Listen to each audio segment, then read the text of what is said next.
Well, let's be welcome, everybody. We appreciate you joining us for the fifth call for Michigan. Thank you all there at Michigan, Sue Morrissey, President, for getting this educational opportunity started. And special thanks, Mary, for organizing so much of this and helping me with the IT. Appreciate it. Mary Linden and Carol Baldwin sends out all of our notices. So thank you. Dana Roberts is standing by to help us with IT and push out information later in the week. So it takes a team and a village. And I thank you all very, very much. So thank you for that. Our next call will be the second Tuesday of the month in May, and we'll have a conclusion to this series, which we're looking forward to. That'll be fun. So send out notices and let everybody know and join in. And let's start for Understanding Collection, Western Dressage. Understanding collection is something that's really important, and today we really want to talk about what collection really is, as opposed to so many times people discuss headset and collection versus headset and engagement versus hawk action. Collection truly is uphill with power, engaged on the bit and through.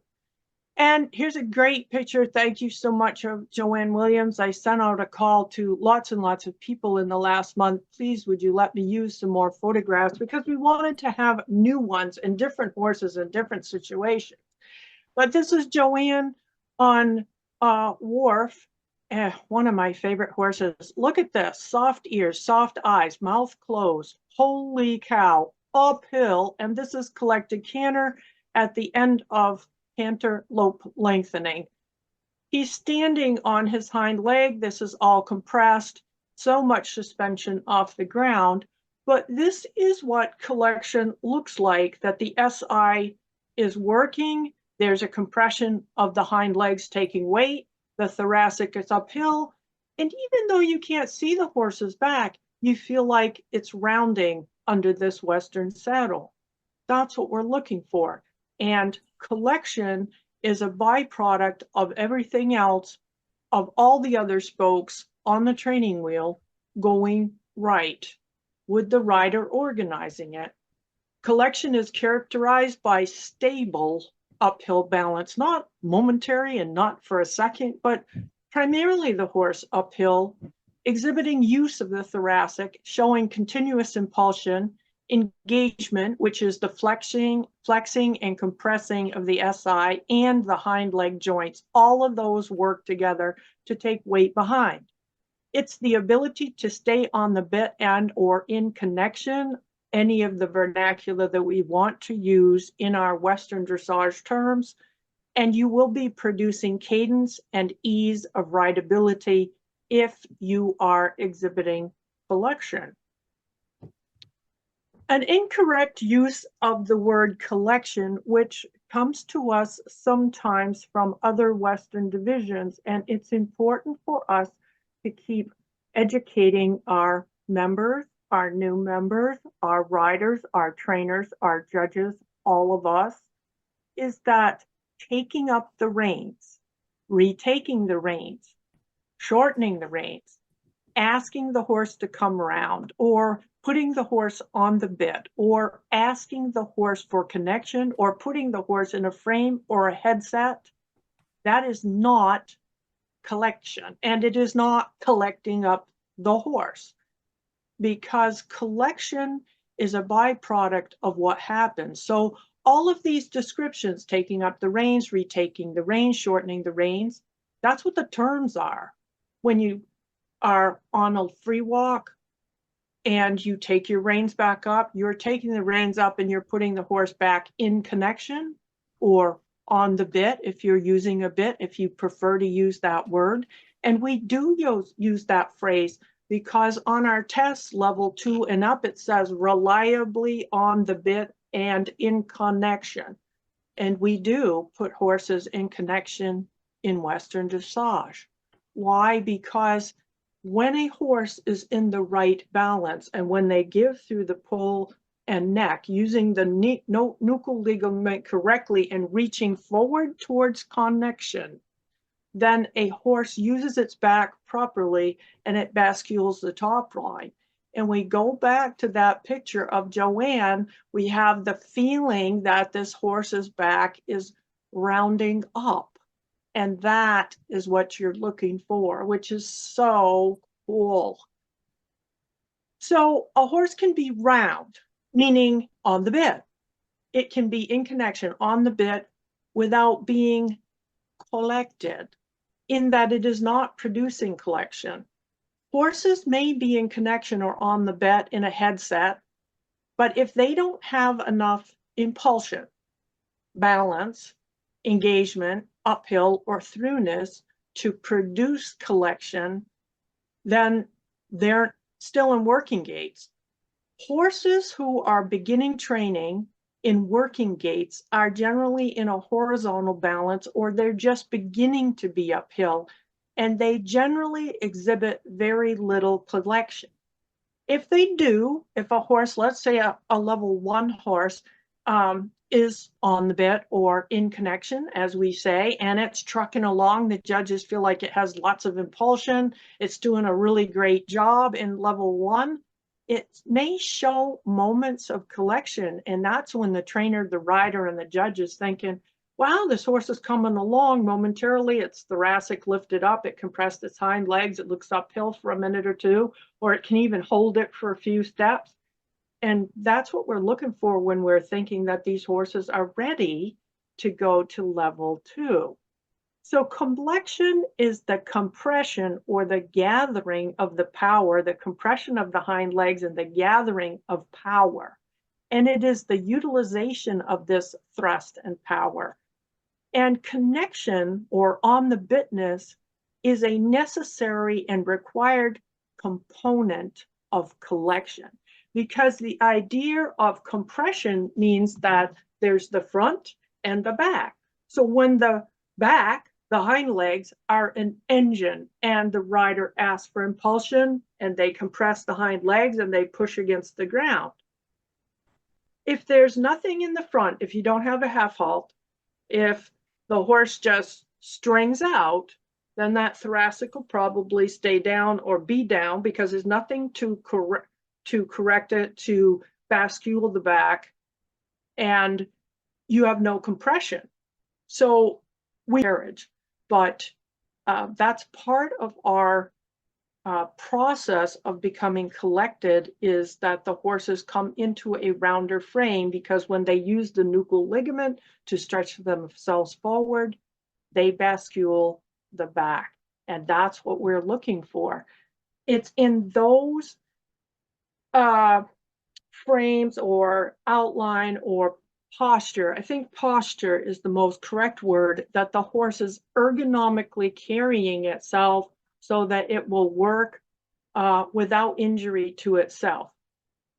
Engagement is a combination of impulsion, remembering that impulsion is thrust against the ground, and the willingness and ability to flex the SI, which is right here, and compress the hind leg joints to take weight and compress down onto the leg, which means that they spring themselves forward or they spring up, one or the other.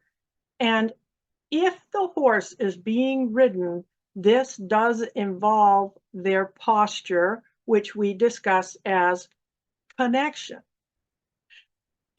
When horses show optimum engagement, when a horse engages and they show optimum engagement, they reach forward with their hind leg as far as they push back, and they take weight behind, compressing the hind legs, flexing the SI, and they produce power, impulsion, which they can use to push themselves forward. So we have lengthen jog, lengthen lope, or in collected gaits, they cover ground and they show cadence, which is higher spring, more suspension off the ground. So conversely, when we see a horse that has no suspension in the jog and barely lifts its legs or feet off the ground, we know that that horse isn't producing a lot of engagement and is not exhibiting collection, or because it is barely clearing the ground. This is a little sidebar, but I want to discuss it with you because there's a lot of confusion about collection. In general, across the world, there are 3 styles of movements of horses which are taught to in-hand or sport horse judges use these, and it's important to talk about, but horses break down into 3 very large general categories, and these are very, very general, so we don't need to get all hung up on them, but it gives us an idea of what we're talking about. Baroque movement, we all know what that looks like. It's high, a lot of knee action. Horses are sort of like PREs, that kind of a horse. Horses with low straight movement, more like maybe warm bloods. Not warm bloods. Like thoroughbreds, quarter horses. Combination movers are horses that step forward as far as they push back, and they have some natural knee and hock action. So these 3 types of movements, if you could just be sure everyone's muted for me, please. In dressage, Western dressage, we are trained constantly. If good quality movement is exhibited, a judge is not to prefer any particular style of movement, and no type of movement is more rewardable than another. What we're getting at about our training wheel is that with attention to the training wheel, all types of gait movements and all types of conformations can produce harmonious, balanced, and riding, and they can produce better gaits. And that's what the training wheel behind me is all about, is that no style of horse is more preferred, because the work of the training wheel will improve all conformation and gait types. And a judge is not supposed to be looking for a particular gait type. They are looking for a horse which has improved itself, and the rider has improved the horse and strengthened it and suppled it through the use of the training wheel.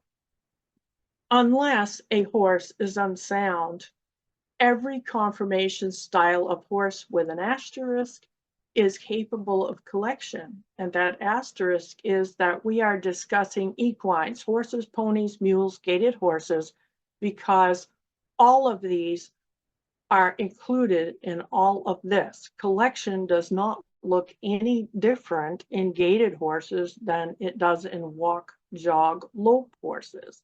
They still compress, they still take weight, they are still engaged, they are still on the bit. So are mules, so are ponies, all horses. So unless a horse is unsound, Western dressage work with attention to the training wheel will help to produce collection. There are several styles of ways that horses use their hind legs, which are not optimum. They are not engagement. Now down here to the right is a picture of optimum engagement, and we're going to just talk about these other 3 types of styles of use of the hind leg. It's important to recognize these because you have to understand how engagement works and what it looks like when it's good.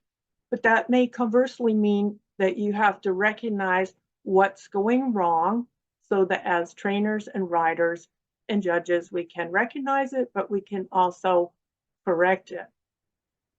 Pendular movement is an inactive and straight hind leg, and it's characterized by the leg appearing to be quite straight, and the leg is pendular, meaning swinging like a pendulum, because the leg swings more like from the hip. It shows very little closing of the hind legs. It's interesting that pendular engagement, or pendula hock action, I should say, because it isn't engaging, it can track very short. And a lot of horses that move like this, the hocks do not bend, the hocks and the stifles, and the horses short track. But amazingly enough, there can be huge horses with long legs that actually overtrack. But when you look at their legs, They're not carrying weight behind. They're swinging a very, very long, tall horse leg forward from the hip area. But they are not compressing the SI and hind legs, and so they are not engaging. This style of hock action is frequently seen in conjunction with lack of thoracic sling work, and it results in low shoulders and low withers, and the horses are frequently on the forehand. Now, many horses start out in the basic movements looking like this, in this balance, but horses can be in this balance and still have good, correct engagement and take more weight behind. And as this style of horse or conformation of horse develops, they do go uphill. They do use their thoracic, and they can improve, and they do improve. They're one of the most dramatic types of conformations of horses to carry weight and improve. There are many horses that you see that push back out behind in the hocks, and it's characterized by the leg being it appears to be incredibly active. But when you really look at how the horse tracks, you see that the hind leg does not step past the stifle when it steps down, and that the hind leg behind is frequently way behind the buttocks. The key to recognizing that the hocks are out behind is the leg doesn't step under the body as far as it pushes back. And frequently it doesn't step past its own stifle. When this is happening, the back is often low, although amazingly enough, some of these horses have incredibly high neck carriages. And you can kind of get the feeling that here, this horse is actually not engaged, its back is down, its thoracic isn't working, but it appears to be sort of, maybe possibly, on the bit headset, sort of. And amazingly enough, some of these horses sort of look like this. And judges are very careful with this style of horse to be very clear to see, are the hind legs truly carrying? Is the SI flexing? Because this head and neck set can be deceiving. And you can see that the thoracic is down and the back is down. Amazingly enough, this type of horse tends to have a very flashy front leg extension and often a hyperextension of the foreleg below the fetlock. Fetlock.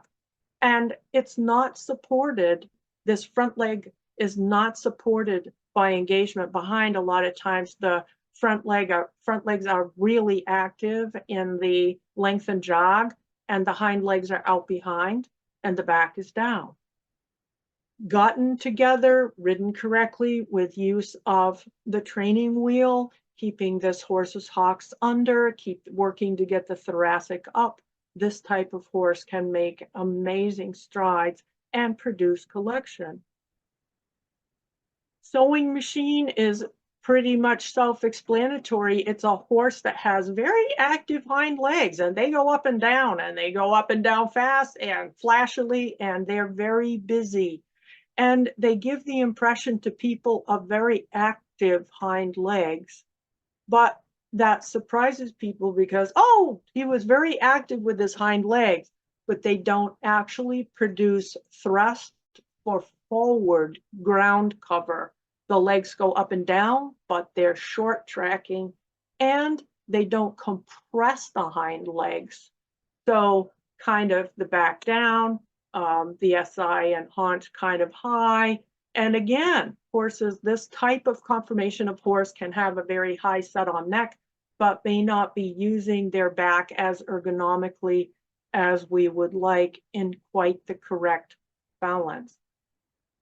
They need to produce power to cover ground, and they need to sit through the SI, croup, and hocks, and they need to cover more ground. So sometimes this type of horse, while they're very active, they don't tend to cover so much ground, not always tracking up, and they actually can propel themselves forward with their forehands. Once again, this style of horse correctly worked through the training wheel can produce real, true, attractive connection and collection.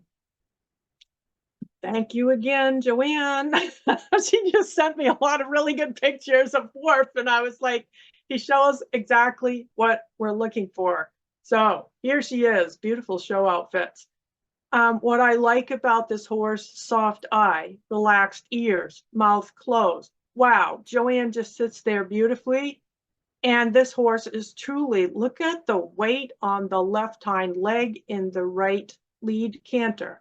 This is collected canter, and we can see once again, if we draw a line from the back to the front uphill, that he is engaged, taking weight, and soft in connection and on the bit.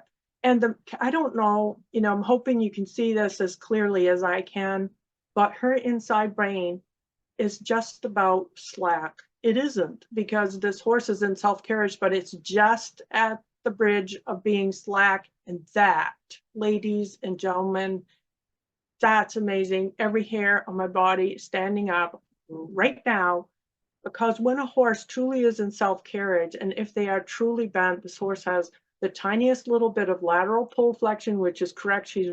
She's headed for a corner. The inside rein is just about to go slack. She's on the outside aids. This horse is so soft in this connection.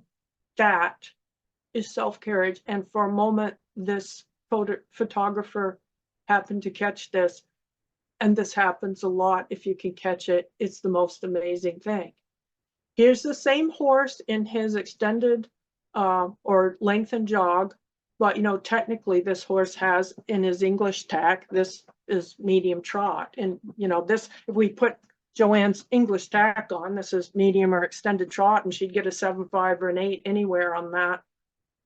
Okay, this is where you can really see that this angle of the hind leg matches this angle of the foreleg, and these two angles match. This is how you know that this horse was collected when he took off and is still engaged. All 4 feet are off the ground. He has suspension. If we are only asking for a lengthened jog in Western dressage, if we are, it is my opinion that this could not be less than an 8 and possibly higher, 9 or 10, because this is more than just a lengthening of a small jog. This truly is medium or extended trot for a very good score, but this horse is truly in balance, on the bit, balanced, and this horse does show us that he stretches towards his bridle, stays in connection, and uses his neck. He uses his nuchal ligament, and his neck muscles are very, very soft, but they are engaged to pull his thoracic up, and he's pulling his back up. And this is what a horse should look like as it reaches forward into a lengthened jog or a medium extended trot in either division. That's what it should look like. Here we go. These are some wonderful, wonderful examples, and I want to thank these people for being willing to send me these beautiful pictures from all of the Georgia calls and gave us permission for the Michigan call to use these.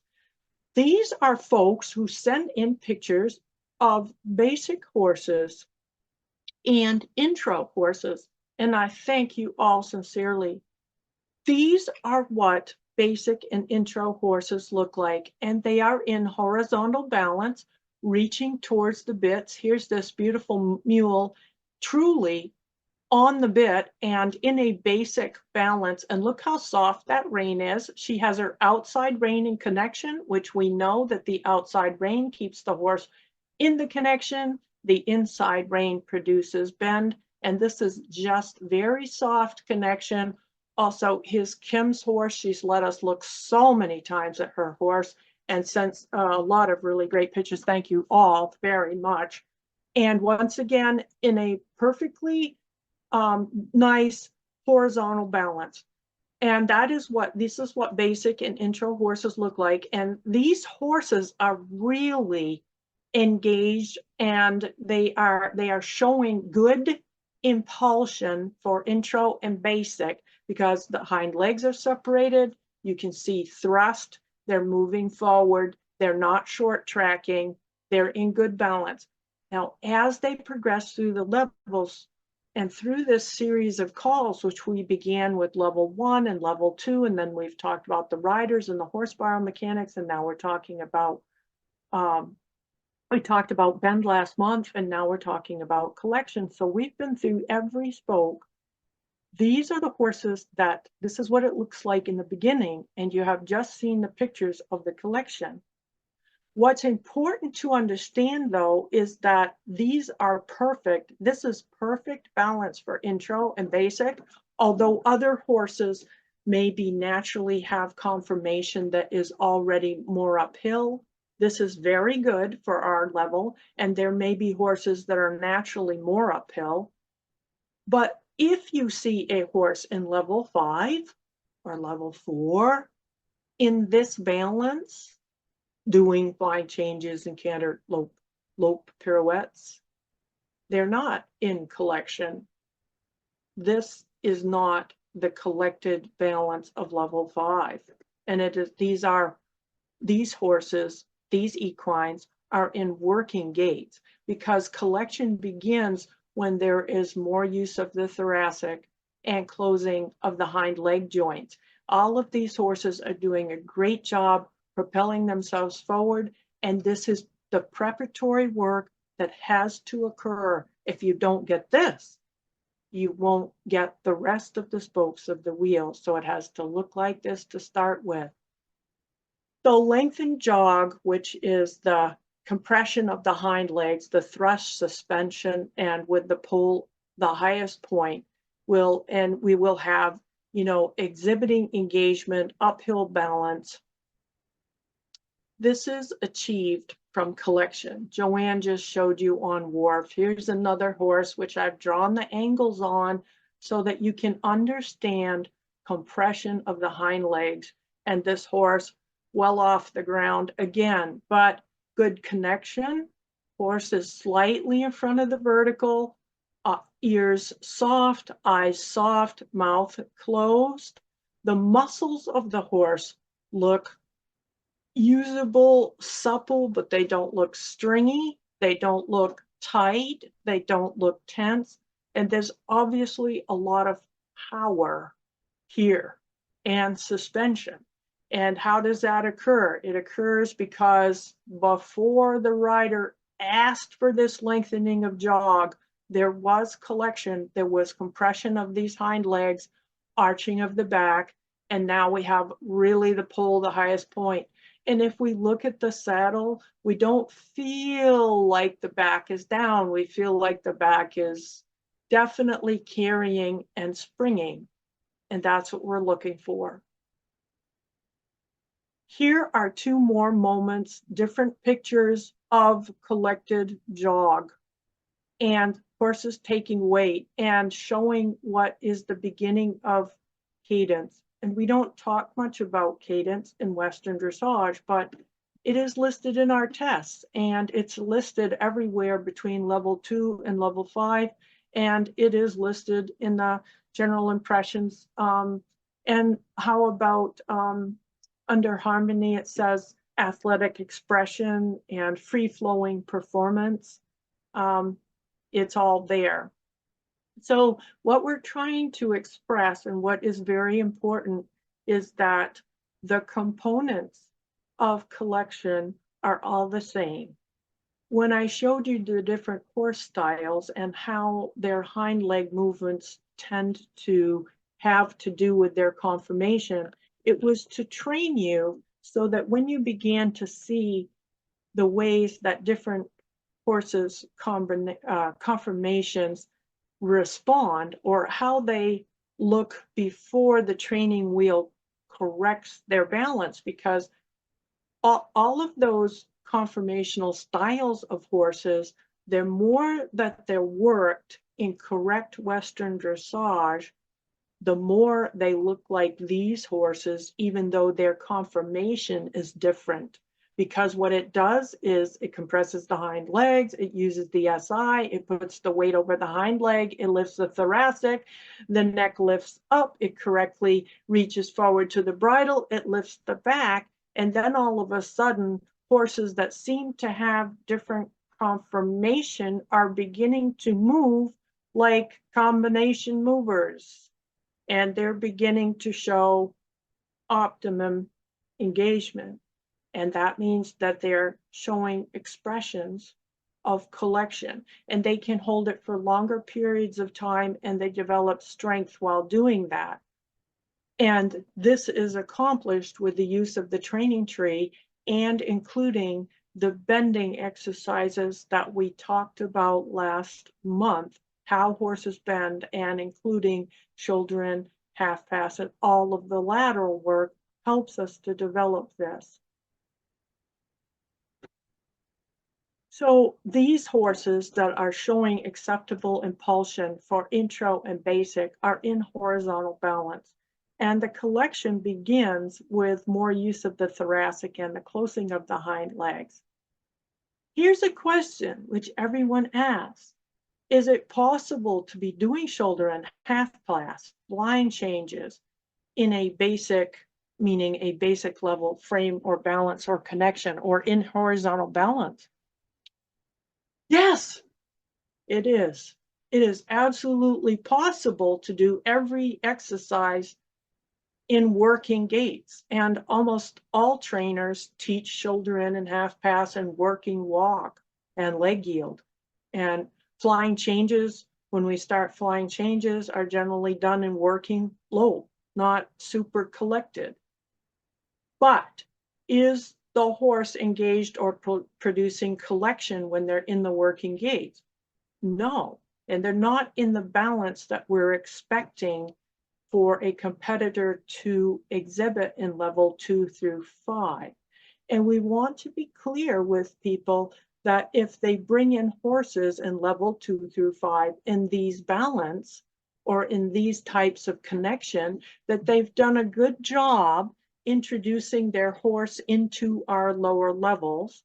And we're trying to begin this whole series of these calls for Michigan were about educating all of us to get our horses from here to level 2 through 5, to that looking like and understanding how to develop the engagement, the bending exercises necessary to supple the horses, to have enough impulsion, to develop the thoracic, to produce collection, which is a byproduct of all the other spokes of the wheel.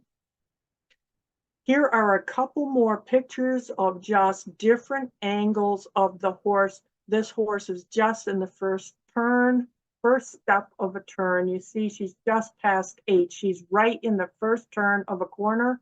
There's about a 2-degree turn here in the torso. The horse has flexed its shoulders. It has the smallest amount of lateral pull flexion you can imagine. Ears are up, eyes soft, mouth closed, rider quiet. Horse is beginning to bend, and you can see it because their shoulders are coming around. Here's shoulder in, again, pole highest point, and I had all of these lines drawn in here so you could see that the horse is on 3 tracks, the rider is centered. Uphill balanced, has lateral pull flexion, eyes look soft, ears look good. Muscles, we're looking at horses with muscles that don't look tight. That's throughness, that they are willing and able to do this. Don't we love the word harmony? That helps us. So compression is one of those things that can get away from you. Thank you again for these riders for submitting pictures and for allowing me to take 1 second, which in 1 second more, they might be perfect, but for a moment, I have a teaching moment and I have to say, hey, can you send me a picture that's not quite perfect? Because I need a moment to show not perfect and a little more perfect. And thank you for all the people willing to do that. Especially Kim sent me a lot of really great pictures of her horse. And I love, by the way, I love her show outfits. They're always just on this horse. This is a pretty, very pretty horse. This horse is amazing in that here's Worf again. He's at the end of extended canter coming up towards collection, and Joanne has just given the half halt. And how do I know that? Because she's for 1 second, just for 1 second, slightly in front of that vertical. She's just got her leg on. You can see that leg just moved, and she's just about in 1 second gonna sit back to right there, because this horse's, she's in the process of giving the up half halt, and this horse's forearm is coming up, and he's beginning to sit on this, and here he is round to the bridle. So she is compressing him at the end of this lengthening. For Kim, it's a little different story. She had her collection, and no fair, because this horse is a level 2 horse, this is a level 5 horse, so let's just go there. Not really fair to compare, but the only really interesting good pictures I had, because her husband's such a wonderful photographer, so thank you so much. She obviously had a lot of power when she began her lengthening. She has a tremendous separation of the hind leg, and her horse is going uphill. But because she didn't keep this horse quite so much in connection, he's escaping a little bit from her. And she admitted to me when I called her, because I said, could I ask you a question? Because in a moment, in a picture, this could just be a moment, and in a second this looks different. And she was so kind, she's so honest, and we learned so much. She's so kind to allow us to talk about things. I said, I had the feeling that this horse really took off, did a great lengthening and everything, but you lost the connection a little bit, and as you came back into the collection that you had trouble compressing her because she got a little off the bit. And she said, yes. And then, but she was kind of like, oh man, a judge can see that from one still photograph, but it's thousands of hours of looking at things, folks. But the horse, a nice lengthening, starting uphill. We don't have as much uphill. If she could have kept a little more compression as she pushed him forward, she would have engaged the thoracic some more. So horses have to stay a little bit in connection as they lengthen. It doesn't mean that they're not going to lengthen their top line as they lengthen. They do that. But if this gets away from the rider, then it's like squirting toothpaste out of a tube. You lose control of it. It didn't go on the toothbrush. And that happens to all of us. That it happened to me before. One time was in the ring, got clear down to the end of the lengthening, and the horse had kind of bolted on me and took off. And I had to stand up in the stirrups and pull and say, whoa, because I thought I was leaving the ring. I would have been eliminated. It was awful. And it was terrible. And luckily the transition was a different mark, because the lengthening got a good mark, but the transition was, I don't know, 4 or 5. It was terrible. And I got it back together and turned down the center line, and the center line was an 8. But we all have this happen. It gets away from us. And for a moment, it got away from her. But this shows us compression, expansion, compression, expansion. So this is what we're thinking about all the time. Again, one more picture of Joanne, because we should finish with the idea. And then we're going to talk about things if you want, folks, because we're going to take questions. But uphill engagement on the bit and the circle of aids that we're asking the horse to come from the back to the front. We're trying all the time to ride from the back to the front. And we're looking for these horses to be happy in their work, for the muscles to look smooth, the mouth to be closed, the eye to be soft. If all of this is possible. If it's possible. And there are moments when it's not. It's moments when we have a disturbance, or we have the tail moving, but today we were trying to describe the best possible outcome of how it's going to look. Okay, so discussion and questions. And I know I have folks out there that would like to comment, or would like to go back to a picture. Anybody would like to comment?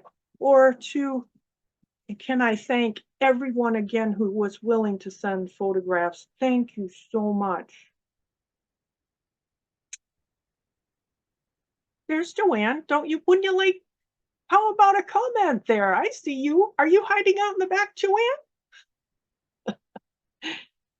I am hiding and enjoying everything that you're saying because I think it's really important. We see as judges, we see so many people that do the second level and up and in the working gaits, and they really don't understand what the collection is all about. It's great that they try, but they have to develop the horse, and it takes a lot of time. I had an old European instructor who would often say, the tricks are easy. It's the gaits that are hard. That's something to talk about because as trainers, we know that actually most horses, even a young horse that's developing fast, that's strong, like a 5 or 6 year old horse is a very strong horse, and they're athletically can be quite supple, and they're smart and they're quick and they're still young. So, and if they haven't been ridden and they're being ridden by a professional trainer, you expect a young horse could possibly move along. And yet 2 years, I think, from level 1 to level 2 real competency, 2 years. Like you can't be riding level 1 and then, oh, well, I finished that, I'll just go into level 2. It takes 1 whole year to learn shoulder in, renvers, punches in, and most riders have to learn that in working gaits and primarily in the walk. Like the riders have to learn the movements, the horses have to learn the movements, and then another 6 to 9 months for the horses to be able to do the movements in the working gait and then get enough impulsion and power and engagement and confidence and relaxation so that they actually begin to produce some collection. So the idea that you would move like, well, I did that this year, and the next year I take the next level, and the next year I take the next level, I'm thinking, wow, like that isn't how it goes for me. I see Joanne Coy there. Joanne, wouldn't you like to jump in? She's waving. Okay, you have to take yourself off mute, or Mary has to take you off mute. Can someone take Joanne Coy off mute? I can see her. There you go. Hi, hey there. Hi. I saw you over hiding out in the corner. Hi there. Yeah. Exactly. I think your point is so true about it's not chronological to move from level to level. It has nothing to do with the calendar year. It has to do with how physically capable your horse is of going up to the next level, and whether or not you understand what the horse is expected to do in the next level. So yeah, it's a process, man. It takes a lot of time and effort, and Joanne Williams shows us, how wonderfully strong her horse is and capable to do those movements. Yes, and we're lucky to have these level 5 pictures when Worf was mature, and Joanne, he was at least in his 2nd year of this kind of level work, right? These pictures were not his 1st year at this, right? That is correct. Yeah, and the solid chestnut with the turquoise saddle blanket, that's Bazinga. And she was just barely starting 2nd level. Have I got Bazinga on there now? That's Worf, and this is Bazinga. This is Bazinga. Exactly. Yep. Oh my gosh, I thought that was right. Worf. I mistook that for Worf. Oh my gosh, I'm so sorry. Nope. So that's a level 2 horse looking. That's my pony. Wow. I think people also have to remember that there isn't this big chasm and your 1st level working gaits and then your 2nd level collection, and you're staying in that degree of collection forever. And the collection is constantly being evolving and improving, and you take 3 steps forward and you get the most powerful, wonderful, floaty gait on Monday, and on Tuesday nothing happens.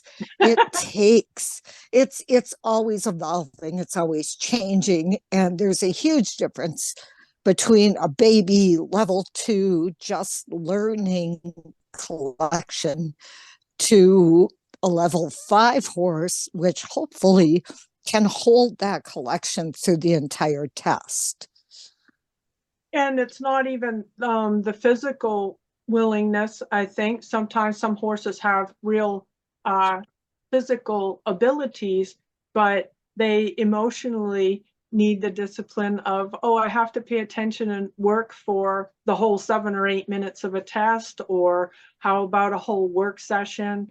Horses develop, mentally and physically, and all of the cross training that most of our Western people do, our Western dressage people tell me that most of us do other things. We go trail riding and we do some cattle work and we do working equitation and we do obstacles and we do all kinds of stuff. We have interesting people out there, but I think that helps us with our Western dressage too, because our horses have a mental break from work. They do other work.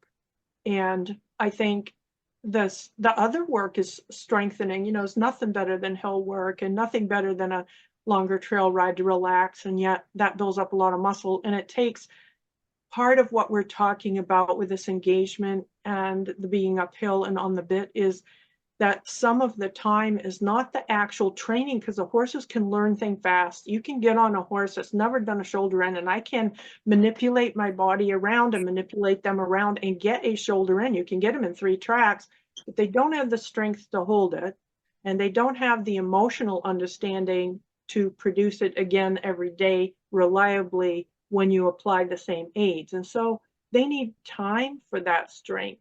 And that's a time thing that we still have to keep telling everyone in our division, that, this business of moving up a level a year, well, your horse, it doesn't have enough muscle. It takes longer than you think to put the muscle on to do this work. So be careful, because, our thing is don't injure the horse. Ride with harmony, be sure that they're comfortable and sound, and they have to have a chance. Our whole thought is that we want to elongate their lives. And so that does take a little bit more time in the training. We're really better horsemen because we stick to the training wheel. Hey, And Ida, I have a question. yes, ma'am. So when I'm in intro and basic and kind of in horizontal balance, like I ride in a snaffle bit, so a loose ring or an egg butt.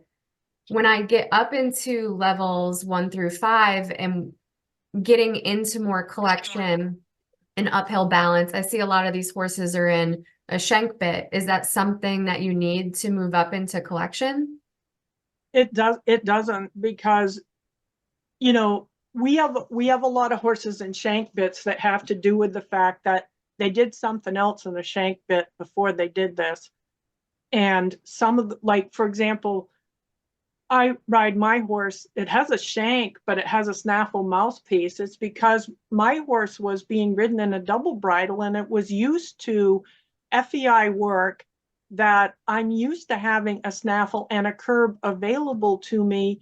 For the curb sets a horse's head. So the shank part asks the horse for direct flexion. But a flexible mouthpiece, a snaffle mouthpiece, is what you need for lateral pole flexion. So for me, when I went to a Western bit that has a snaffle mouthpiece but has a shank, that works out to be a combination bit that works like a double bridle. And if I hadn't already had my horse in a double bridle, I probably wouldn't have put my horse in, because the horse I rode before this, Elton John, I took him all the way to intermediate 1 in a snaffle, and it was a single joint, loose ring snaffle. That was it. He was barefoot in a snaffle at intermediate 1, winning in Wellington. And when I put him into Western dressage, I still rode him in that. I took the cavesson off and took I just changed the cavesson, put the bit back in, and the horse was still going on a snaffle. So the bitting for us can be what you need. And a lot of horses can go in a snaffle all the way up through level 5, just like they can go all the way to Grand Prix in a snaffle if you want to. The connection changes, like the feel of connection changes a little bit when you have a shank bit. And being able to manipulate a snaffle bit, the turning of a snaffle bit on the side, it's the turning of a snaffle bit that asks for lateral pole rotation. That is easiest to teach in a regular standard snaffle to a horse. And then if you change him into a shank bit, it's hard to get that on a shank bit to start with. So sometimes we have horses that come in, like I've had 2 customers come in that they've been riding their horses in shank bits for a long time, but they really need more lateral pole flexion for a half pass and shoulder in. We put them back into a regular snaffle to teach them lateral pole flexion. Then after that was established, we went back to their shank bit, and it is successful. So selecting bits has a lot more to do with how the bit actually works and what your horse did before and where it's going to. You can have any, any legal bit that you want. You can even be in a Bosal or bitless bridle all the way up. And the gaited horse is the same, mules, ponies, it's all the same. It has a lot more to do with how, if you understand how your tack works and what your horse needs to learn and how you use the bits.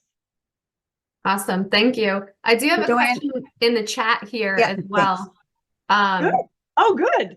Yeah, so it just says, Sue said, you answered her question about how long it takes from level 1 to level 2, but her next question is, how do you know when it's time to move up? Well,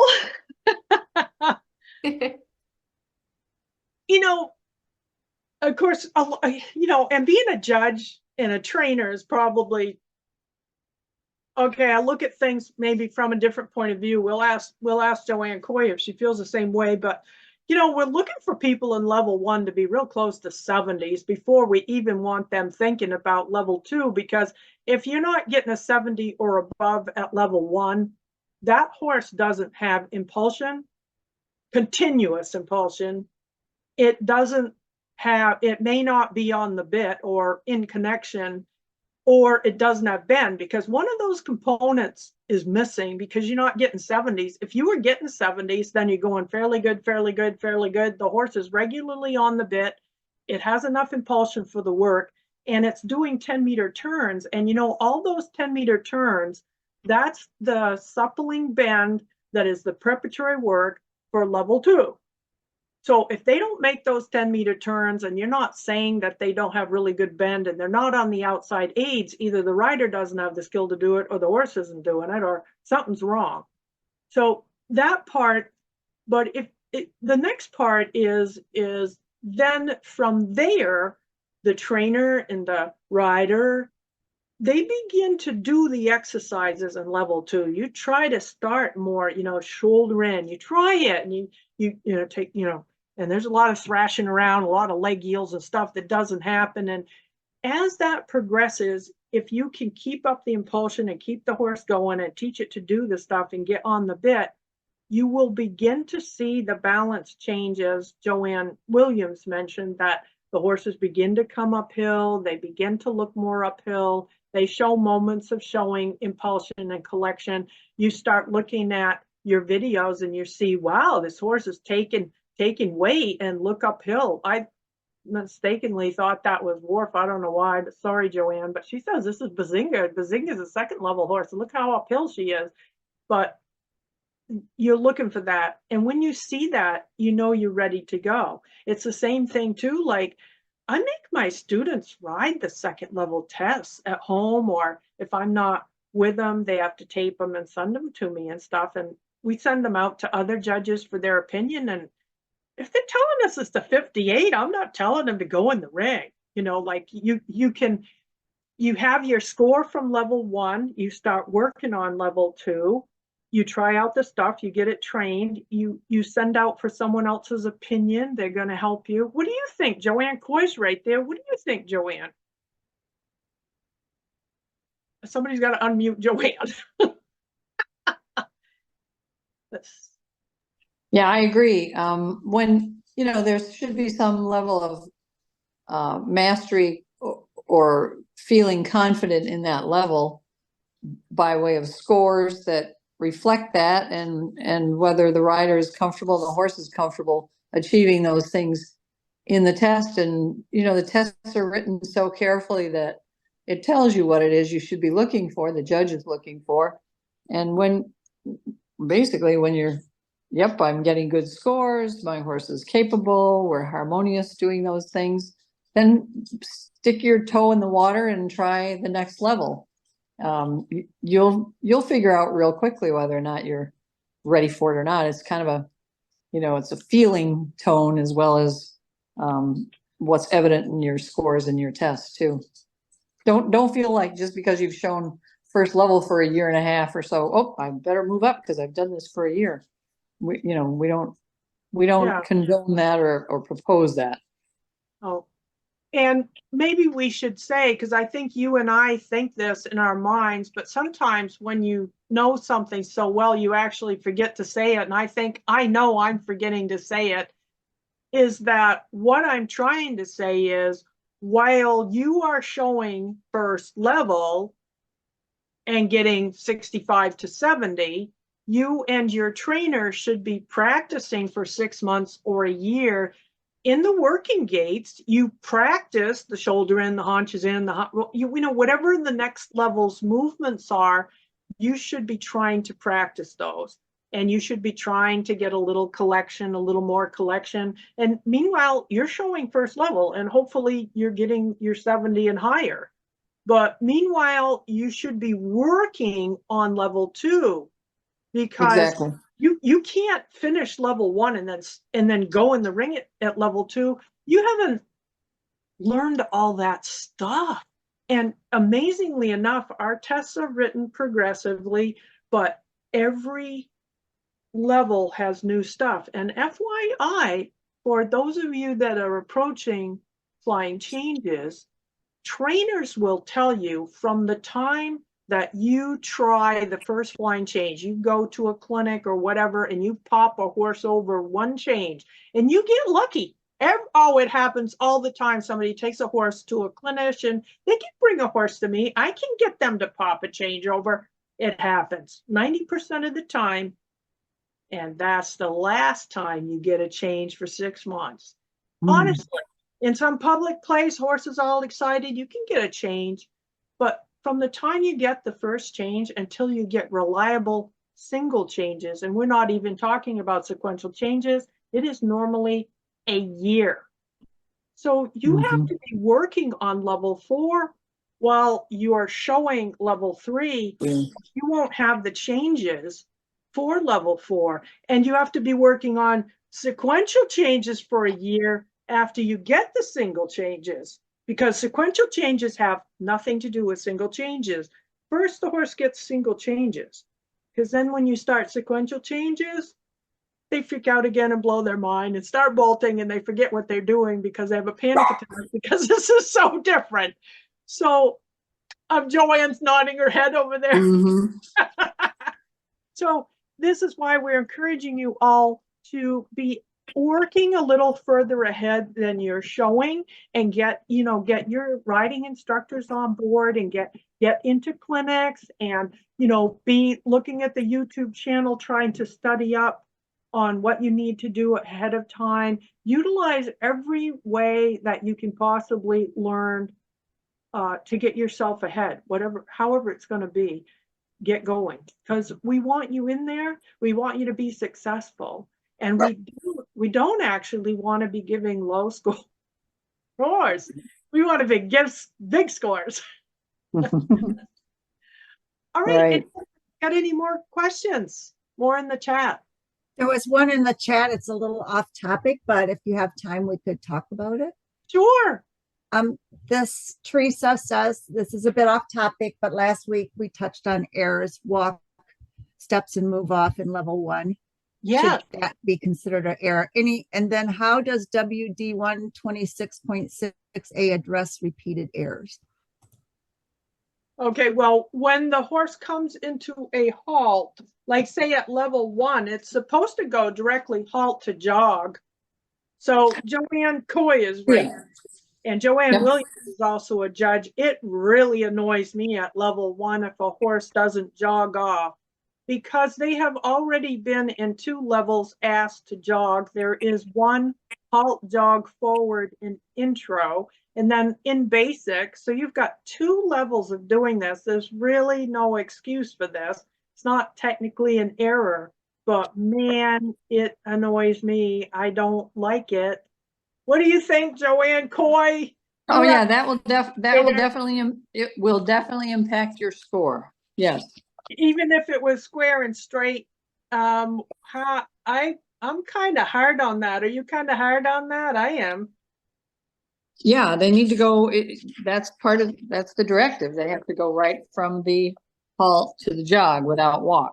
That because it's a way bigger deduction because you did not perform what is requested in the test. Like, so that would, Yeah, what do it you would be think? It's, right, it would be, if it's not direct, the transition's not direct to jog, it can't be higher than a 5.5. Yeah. So it'd Okay, be a sorry 4.5. about that, Joanne Williams. You're generous. well, We all want to ride for you. that's all right. I will adjust my thinking. Yeah, So watch out, people. yeah, because they've had And it's something I am constantly working on with my students and my horses. Yeah, it's true. This is a tricky thing, but they've had 2 levels to get this right. And it's not that hard to do. So basically, they didn't meet the requirement. It's sort of like if you go lope and then you jogged and walked when it's supposed to be lope, walk. Oh, yeah, It's not, you didn't perform so the then, simple change.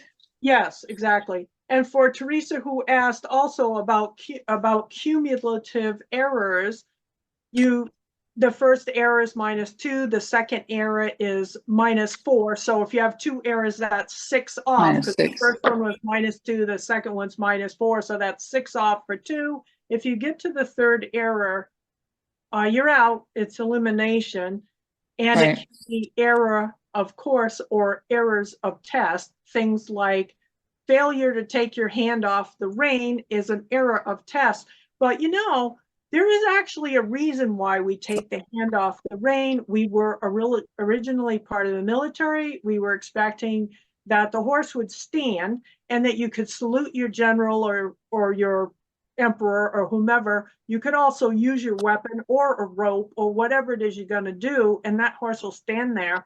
And this is why the judge needs to see your hand. It was a military salute. It should be respectful.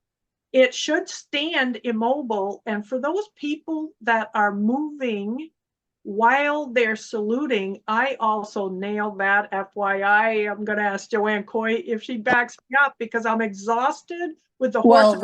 Right, the halt has to be immobile. I mean, that's the quality of the halt. It has to be immobile. So if you're saluting and the horse moves, then you've lost immobility, which is a big problem.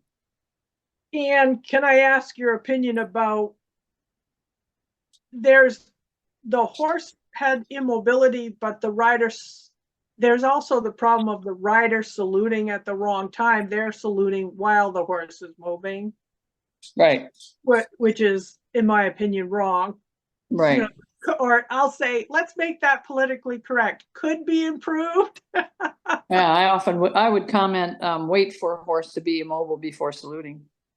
Excellent comment. Mm-hmm. So have we covered Teresa's questions? I think that was it. Yeah.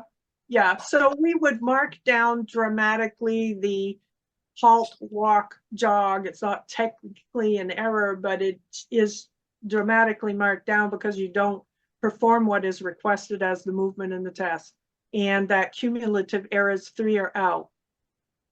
An interesting comment, if I may, about an error of course. let's say the rider, I don't know, makes an error, doesn't turn right, turns left instead or whatever. And the judge blows the whistle and says to the rider, hey, you were supposed to turn left there, not right. And the rider says, oh, okay. You know, and the judge says, come on down the center line or whatever and do it again. The rider turns left or turns right again. Second error, same movement. You can only count that error once. You know, you'd stop the rider again and say, excuse me, but yeah. So you wouldn't count that twice on the same movement. Right. That's interesting. The judge is the assumption there. I think what we're trying to say is the assumption is that they didn't get straightened out from their first error yet. There's still confusion mode. And so we give them the benefit of the doubt. But then if they go and still they get out of that movement, get past that movement and make another one, then we will ring the bell. But that's right. That's a new error. And the other one that's interesting is if you did not, let's say there's a haunches in, I don't know, from M to E, is that right? M to B, okay, haunches in. And the rider did a shoulder in. I'm just making this up. I don't even know if this is in a test, but you didn't catch the fact that first one was not a haunches in, but a shoulder in. And then they go to the other side, and once again, they don't do the haunches in, but they do a shoulder in. You can't, if you didn't catch it the first time, you can't fault them for the second time because you missed it as a judge. Yes, that's our mistake. Mm-hmm. And we are human. We do occasionally make mistakes.